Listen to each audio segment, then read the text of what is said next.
you. Oh, nice. Isn't that a fun video? So cool. We have two opportunities right now. One opportunity is the ushers are coming forward with buckets. Those are not for your keys or anything. Those are just for giving. And we don't talk about giving a lot here at B4, but we are pro-generosity but anti-manipulation. We just want to thank you for all the ways that you participate in what God is doing here at B4 and into Beaverton and beyond. You matter a lot, and every dollar you give keeps the lights on Sunday, which is nice, keeps the coffee flowing in the lobby, which is great, and enables things like soccer camp. I got to walk over to soccer camp this week, and I was just blown away by what is happening just in that little corner of our world and in the B4 investment there. So thank you so much for all that you do and give and are to us.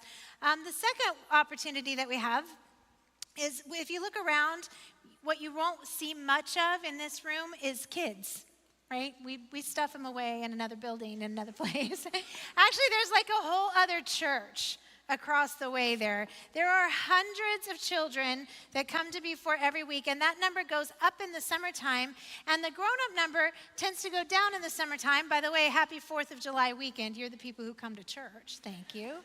If your boat's parked in the parking lot, I admire you. You're doing great.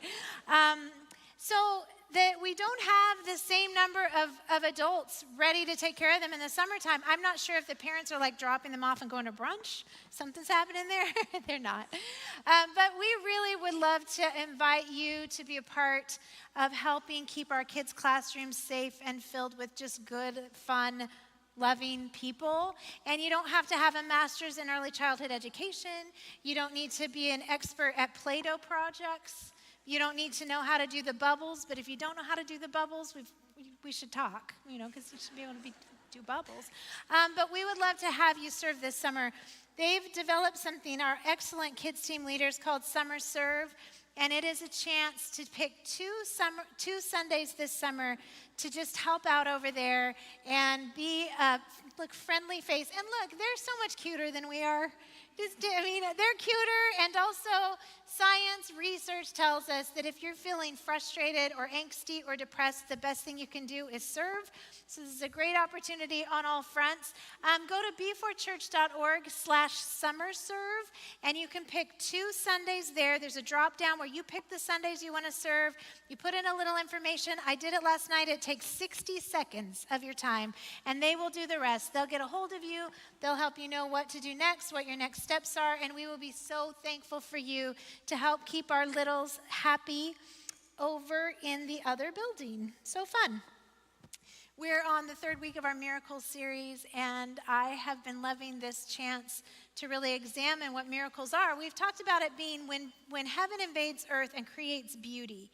It's also when heaven invades earth and creates a separation between us and darkness that wants to steal from us. And so we see heaven touch down in the life of Jesus. We see these places where there's this intersection of light and darkness. And when we see it, light always wins. Even on the cross, light won.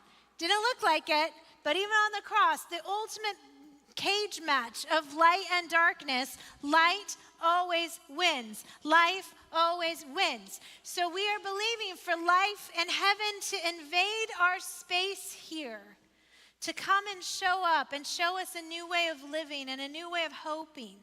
So today we're going to look at 2 especially beautiful miracles. We're going to start in Luke 13. It says, on a Sabbath, Jesus was teaching in one of the synagogues, and a woman was there who had been crippled by a spirit for 18 years. She was bent over and could not straighten up at all. This week when people were asking me what I was speaking on, I was saying, I'm speaking on the crooked woman. And they'd be like, what? It's a miracle we don't talk about very much. I think it's a little bit obscure, but it's a really great one to teach on because the writer, Luke, gives us so much detail right up front in this first scripture. Right out of the gate, he tells us that Jesus was in the synagogue on the Sabbath. And this is a significant thing. There's a lot of times in the Gospels where Jesus shows up in the synagogue, and there are times where Jesus shows up on the Sabbath to heal or do whatever. But in the synagogue on the Sabbath only happens 3 times in the book of Luke.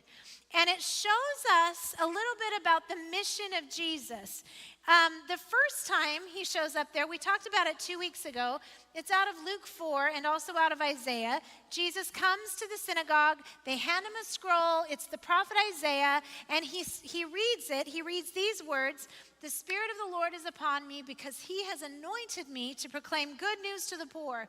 He has sent me to proclaim liberty to the captives and recovering of sight to the blind, to set at liberty those who are oppressed, to proclaim the year of the Lord's favor." And if you remember when we talked about this before, we talked about how when he says proclaim liberty to the prisoners, these are prisoners of war. These aren't prisoners in prisons. These are prisoners of a spiritual war, prisoners of a cosmic battle. We don't shame prisoners of war for ending up in prison. We just set them free. And so prisoners of war exist among us, and Jesus said, I've come to set them free. And I love this whole passage because it's kind of bookended by two statements. There's a statement at the beginning and a statement at the end, and those statements have already happened. We already own those statements. The first one is, I've come to proclaim good news to the poor. That's actually us. In the Greek, that means the spiritually poor. And so that's all of us. We were all born pretty bankrupt. So Jesus came to proclaim glad tidings, happy news to the spiritually poor. Good day, that's you, that's me. Jesus is here with good news for us. And then the other statement at the other end of this is to proclaim the year of the Lord's favor. Now that word favor in the Greek means acceptance. This is he's proclaiming everyone who was outside the borders and boundaries of being the people of God is welcome in. Everyone is accepted, everyone is loved. And so Jesus came to proclaim the good, happy news to the spiritually poor that they are accepted. That's the whole framework of this passage. Jesus is saying, this is me. I'm the fulfillment of this. So that's the framework. We have good news of great joy that we are loved and accepted. And in the middle of the passage is where all the miracle stuff is.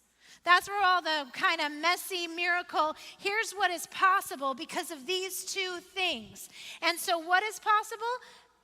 Sight to the blind, freedom to the captive, heal the brokenhearted.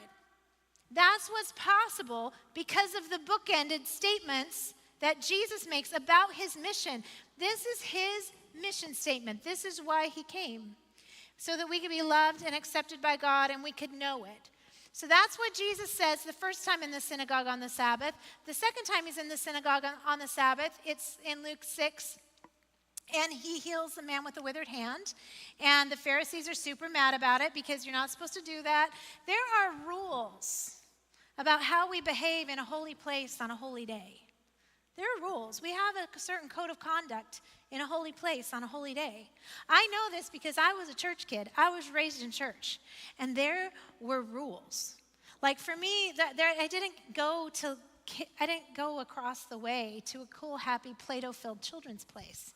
I sat with my parents, and they made sure that I was quiet, that there was no giggling, that there was no gum chewing. There wasn't even any scribbling allowed.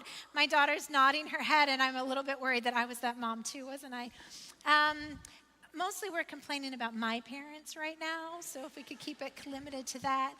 I got in trouble for running in church, even if bad people were chasing me, the bad people being 7-year-old boys. I got in trouble for running when I was being chased. That's how my parents were. They watch every time I speak, so hey, Stan, thanks for that. There's behavior code. We have a code of conduct. We come in here and we like to look pretty neat. We like to keep it in orderly rows. We know when the songs start and stop. We know it's acceptable behavior here. The Pharisees definitely knew it was acceptable behavior. And you know what wasn't acceptable? Something good happening to someone in a holy place on a holy day. It didn't work for them. And so then we come to this idea of 18 years. This woman has been held captive for 18 years. How old were you 18 years ago? Some of you are like, I know, I get it, shush. All of you, we get it. You're very young. Thanks for being here, high school. It's fun to have you. Some of you weren't here. Some of you were living a different way. I have seen a lot in the last 18 years. I've married off 3 kids in the last 18 years. I've buried a husband. I've changed cities and jobs. I've taken on 6 more kids. I've seen a lot in 18 years. You know what this woman has seen in 18 years? The ground. Her whole life. Not her whole life, her whole 18 years, she's been hunched over. All she can see is the ground. Should I mention my granddaughter? I think I should. I have a granddaughter that was born in May, and I just look ahead at her life and I think, what will it look like in 18 years? So this woman has been hunched over. I think the real miracle starts that she's even in the synagogue at all. She's a woman in a society where it's really hard to be a woman. She's a woman who doesn't have much social equity at all. She doesn't have agency. She is also a woman with a very significant and very visible disability. And there is not a place for her in polite society. She would look like an outcast. She would look like she's done something wrong to get herself into this position. She is a prisoner of war, but it looks very much in this culture like she's someone who has done a lot wrong in her life. And so that she brings herself, her broken body, to a holy place on a holy day is kind of amazing. She's really courageous. And I don't know why she's there. Did she hear about Jesus coming, or was she just devoted to her spiritual life? I don't know, but either way, it's impressive that she's there. Back to our story. When Jesus saw her, he called her forward and said to her, "Woman, you are set free from your infirmity." Then he put his hands on her, and immediately she straightened up and praised God. I love the variety of ways that Jesus heals people in the New Testament. I think it keeps us from getting silly about the things we expect him to do. It keeps us from putting him in some kind of box that says, no, you always spit on the mud and put it on their eyes. No, you always definitely respond to someone calling, and if they don't ask you to heal him, you never heal him. He does things a different way every time, and it doesn't have to look like we think it should look. She doesn't cry out to him at all. She doesn't seem to ask him for anything. She doesn't cry out to him like blind Bartimaeus. She doesn't crawl to him like the woman with the issue of blood. She doesn't even ask him for anything. Is it possible that maybe she can't even see him? Doesn't matter. He sees her. All you need to know is that you're seen by God. I mean, if you come in here thinking, I just need to get myself together, I need to get it right, I need to ask him in the right way. I remember when my husband got sick, people came to us and they were well-intentioned. They really were. They meant well. But they had 1,000 different ways that maybe we could twist God's arm to see us and love us and heal my husband. They had 1,000 different ideas for us. You need to take communion every day, or you need to visit the prayer room every day, or you need to go to this church or that movement or that thing, and then Jesus will heal you. And I remember feeling exhausted by all the ideas. And I remember thinking, Jesus, I think you're big enough and good enough to see us right here.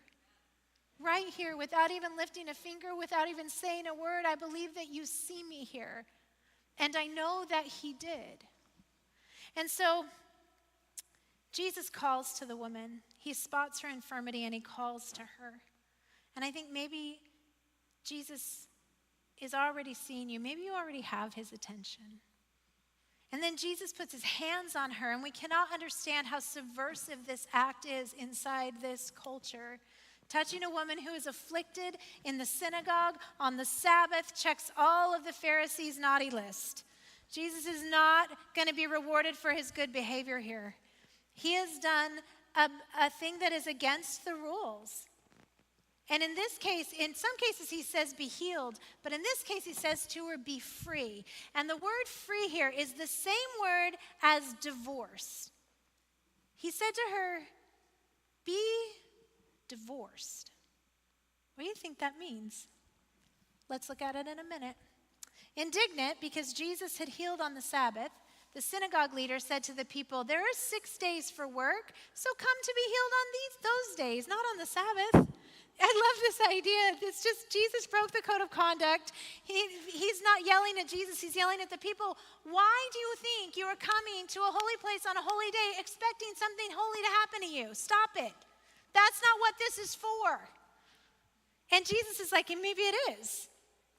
And I want to be really indignant about this myself. I want to be very judgy at the Philistines for not wanting people to get healed in a holy place on a holy day. But when I look at my own self and how many times I walk into this place with such low expectation for what could happen, I'm like, oh, shoot, maybe it's me. Then the Lord answered him, you hypocrites. Doesn't each of you on the Sabbath untie your ox or donkey from the stall and lead it out to give it water? Then should not this woman, a daughter of Abraham, whom Satan has kept bound for 18 long years, be set free on the Sabbath day from what bound her? Can you hear the angst and perhaps even the anger in this statement? Jesus is like, how dare you miss the point so badly? You have missed the point of being in this place on this day. This is emotional. This is Jesus. When I look at spiritual formation and what makes us like God and try to figure it out, how do I become like him? And it can look like this complicated lifelong pursuit and what do I do? We could just start with the question, what makes God mad? Let's not do that. What makes God happy? Let's do more of that. What makes God mad is these people putting the health and safety of their animals ahead of the healing and wholeness of people. Because Jesus communicates in this passage so clearly, people first, always. People before rules, people before donkeys, people before conduct, people first, even when it's messy, even when it makes the place look a little crazy. People first. And he tells them she is a daughter of Abraham. This is a very big statement because in this moment, Jesus has restored to this woman her rightful identity. He's saying to the woman, you are exactly as in as those guys are. They're sons of Abraham, sure, but you are a daughter of Abraham. And as a daughter of Abraham, you have rights. As a daughter of Abraham, you are something important. And he says to her, be divorced. From what? From darkness. Because Jesus also communicates in this passage that sometimes things look physical, but they're very spiritual instead. Not always, but sometimes. This time. So we always want to start by asking Jesus to set us free. He uses the word divorced. He uses this word because we don't know what this woman's relationship is to her affliction. How did she end up bound up by Satan for 18 years? I don't know. Did she make a deal with the devil at one point? I don't know. I wish I had some of these answers. I'll store up these questions for a day when I get to talk with Jesus about his word. But she has an alliance somehow with darkness. And Jesus says, I'm setting you free. A divorce is a legal action that ends a relationship and all of the entanglements that are involved in that relationship. We've quoted in the last couple of weeks Hosea 2 as well when he says, therefore, behold, I will allure you to the wilderness and I will speak comfort to her there. And she will sing there as in the days of her youth, and the door of troubling will become a door of hope. And that's beautiful. But then it goes on to say, and she will then no longer call me my master. She will call me my husband.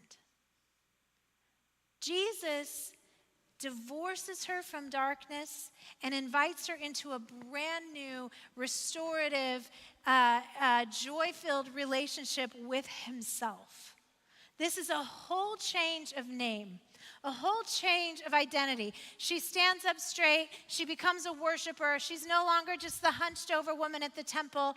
And then he lets the Pharisees have it for not valuing her above their own donkeys.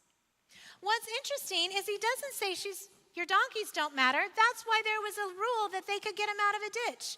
Jesus cares about life. But he cares about people. And we need to too. When he said this, all his opponents were humiliated, but the people were delighted with all the wonderful things he was doing. They're happy for the moment. but they're eventually going to kill him for this kind of thing. So let's not believe that freedom always comes easily, because it doesn't. There will always be people who stand in the way of your freedom. There will always be people who doubt your ability to get free. There will always be people who think you ought to stay stuck so that they can feel better about staying stuck too. But freedom is always worth it. It's a fight worth fighting for. So quick look at another miracle story that has so many similarities, but a couple of distinctives. This one is after Jesus has ascended and the Holy Spirit has come and is working through the apostles and the disciples and even just regular old church attenders in powerful ways. Miracles busting out all over the place. And so what happens here is it says one afternoon, Peter and John were going up to the temple at the hour of prayer, the 9th hour. That's 3 o'clock in the afternoon. And I like that this specificity is here. I mean, does it matter to any of us that it's 3 in the afternoon? Nope. Doesn't matter to me. I don't care. But it mattered to the guy who's about to meet them. And it mattered to Luke to include it because he's saying this is a specific story, a real story that took place at a real time, on a real day, at a real location, with a real human. A guy that has a mom and dad. A guy that apparently has some good friends. A guy who's been stuck for a long time. The man was lame from birth and was being carried to the temple gate called Beautiful, where he was put every day to beg from those entering the temple courts. When he saw Peter and John about to enter, he asked them for money. A couple of things we know here. This guy was lame from birth, so this was a lifetime affliction. This was all he's ever known. This isn't just his condition, this is his identity. He's stuck all his life. We know he has friends, and they're willing to drop him off at the gate Beautiful and beg for money. The juxtaposition here at his location is stunning. I think that's why Luke includes it. The gate Beautiful is massive and magnificent. It takes 25 men to move the gate, to open and shut it. And they put this guy here who's powerless, can't move, afflicted for his whole life. They put him here to beg in the shadows of this gate that represents safety and strength and power. And can you see them up next to each other? How incredible it must have been to see this guy every day begging for his food. Peter and John go to the temple, and they go to the temple pretty much every day like good Jews would have. You know who else would have gone to this temple a bunch of times? Jesus. Would have walked by that guy. Do you know why Jesus didn't heal that guy? I don't know either. I don't have the answer. But I think it's an interesting question. Maybe when the guy asked Jesus for money, Jesus had it and gave it to him. Maybe he gave him what he asked for. I don't know. Another question. Somebody write that down for our list. Peter looked directly at him, as did John. Look at us, said Peter. So the man gave them his attention, expecting to receive something from them. This is such an interesting interaction. Peter and John looking at him intently. The original language is they're very staring at him. They're looking at him, and I think they're wanting him to look back at them, and he doesn't, and so they finally say, hey, look at us. This guy has been stuck a long time, and his position is not at eye level. The man expects that Peter and John will throw a quarter in his cup, but instead, Peter looks at him and says, silver or gold I do not have, but what I have I give you. In the name of Jesus Christ of Nazareth, get up and walk. Taking him by the right hand, again, there's another detail that I love that Luke provides. Taking him by the right hand, Peter helped him up. And at once, the man's feet and ankles were made strong. He sprang to his feet and began to walk. Then he went with them into the temple courts, walking and leaping and praising God, creating a ruckus all over the place. When all the people saw him walking and praising God, they recognized him as the man who used to sit begging at the beautiful gate of the temple, and they were filled with wonder and amazement at what had happened to him. They're like, oh man, this guy every single day shows up at a holy place. And nothing good happened to him until right now. Something changed his whole life here. Like the woman, this man is paralyzed by his condition. He is stuck. Neither one of them is blind, but neither one of them can truly see either. And like the woman, this is a long time affliction. It's an affliction that has become an identity. And sometimes when an affliction becomes an identity, instead of asking for a miracle, what we ask instead is just for help to live without a miracle. Just give me enough resources to get through the day. Just help me live with this thing that I don't know what to do with. Just help me live with it because I don't even trust you enough to ask you to take it away from me. And can we talk about the fact that Peter and John were flat broke? They don't have a single thing to throw in his cup. That might have been their problem going into the day. They might have been like, hey, should we sit alongside that guy and beg for our lunch? Apparently it didn't pay very well being an apostle because they don't have a single thing to give him. But at the end of their resources, they found the beginning of something bigger and more supernatural and more life-changing than any kind of money could have bought the guy. And sometimes we ask for things that we really, really think we need. And then we discover that without them, we're forced to find what God always meant for us to have all along. When all the people see the guy walking, they realize, that's that guy. That's the guy that sits at the gate all the time. The little weak guy, the guy that's never been able to walk. Look at him go. They realize his whole life has been changed. And now he's not just the beggar who can walk. Now he's a worshiper in the house of God. Something has definitely and definitively changed in this guy's life and in his future. Both of these miracles are miracles of movement. They are interventions from heaven that get two people back on their feet and moving again. But they are also miracles of identity. And we can ask for the same thing in our own lives. I wonder if there are places in your life where you feel bent over by the weight of your condition, by worry over your children, by worry over money or career or depression or anxiety or heartache or loss or shame. Joe mentioned it this morning. Shame is a powerful debilitator. What is it that keeps you unable to see Jesus when he comes by? What is it that you feel like you need help to get through the day with? Are there places in your life where you feel stuck? Like you're begging for help to live with affliction rather than believing for a miracle to be free from it? Maybe you feel like every day you ask God to throw a quarter in your cup. If you just help me get through this day. If you just help me survive this marriage. If you just help me to survive high school. Just help me survive my parents. Just help me survive this job. Just help me survive this anxiety. Just get me in this car ride home. I've had moments in my battle with anxiety where I've just been like, just get me to the morning. Just get me through this long, dark night to the morning, and I will just thank you for it then. Sometimes we just ask for help when we could ask for freedom. Sometimes we do have to manage our mess. We have to take steps to coexist with our condition. But let's also include asking God for miraculous intervention. Let's return to the belief that he can step in where we cannot and give us an immediate change or intermittent steps and skills to reestablish forward motion and to live in our identity as chosen, loved children of God. He can give us miraculous steps. I had a miracle in my life in about the last, about 8-10 weeks, because I was experiencing every day around 3 o'clock anxiety, just debilitating, awful anxiety. And then I stopped drinking caffeine, and it was a miracle. I feel set free, truly. It mattered, and I count it as a way that God spoke to me and intervened in a condition and set me free. I've told you I've dealt with debilitating fear all my life, and there was a moment when my dad, I know exactly when the door opened to it when I was 10 years old. I know exactly what did it. I know exactly how I got there, and every night from one night after having watched a television show I never should have watched, every single night of my life until I was 28, I struggled with believing that someone was going to kill me that very night, every night.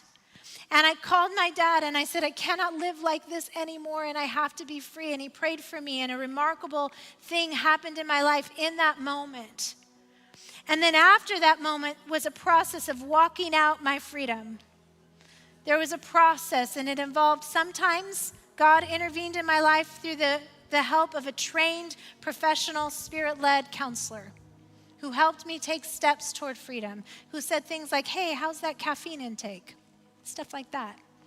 One time, for about 6 months, God intervened in my life with medication. And it created the interruption that I needed so that I could see truth and see light in darkness. But I see every step along the way that has led me to a point of freedom in my life as miraculous. I see the miracle in his strong arm. I see the miracle in a counselor. I see the miracle in the times when I needed medication. I see his miraculous intervention in my life saying to me, you are a daughter of Abraham. And you are married to me. And I will take care of my own. When the woman comes to the temple, Jesus names her problem, and he names it so succinctly. He names it 18. 18 years. 18 years of bondage. 18 years of affliction. 18 years of sorrow and heartache and loss. 18. A woman came to me in the first service, just in our little 2-minute meet and greet. She's a friend of mine, and she said, this is a great day. And I said, why is it a great day, Melissa? And she said, because today I am 18 months clean and sober. It's a miracle. It's a miracle. She's part of Celebrate Recovery, and she has seen God intervene in her life, and she is no longer bound to the things she was bound to before. She is a daughter of Abraham. I mentioned my granddaughter because I don't really want you to think about what is the last 18 years. That can do you some good. What happened in the last 18 years? What have I been bound to? What's my life? All of that stuff. But what I want to ask you is, where will you be in 18 years? What's next? What's coming? If nothing changes from this day forward, if you don't ever see a change in grief and anxiety and fear and depression and the things that keep us hunched over and stuck, where will you be in 18 years? I pray for my grandbaby because in 18 years it'll be 2041, and that's her graduating class. How old am I right now? And I pray that every day of her life, she will be a child of Abraham who walks as one whose God is the lifter of her head. That she knows his freedom and his healing and deliverance and hope and life and joy. I pray for that for her next 18 years of life. That's like a whole first part of her lifetime from infancy to adulthood. So much can happen in 18 years, and I'm saying that to you today. That's my hope for you today. In the next 18 years or 18 months or 18 weeks or 18 days, if that's what you can believe for today, what could happen if God stepped in and renamed you and called you and spoke to your affliction? What could happen if we welcomed him into the places that we put away for a long time? What could happen if we meet him in a holy place on a holy day and we ask him to do a holy thing? I want to ask the prayer people to come forward and just be standing here. Because if you're here today, I'd love for you to not leave until you have someone to pray for you. If you're struggling with something that's been a part of your life for a while and you're like, I just want to take this first step and pray. They're just going to pray with you for a minute and let you go. They're wonderful and amazing. I love them. They pray for me every time before I speak, and it's such a gift. And I want to speak a blessing over you. Would you stand with me?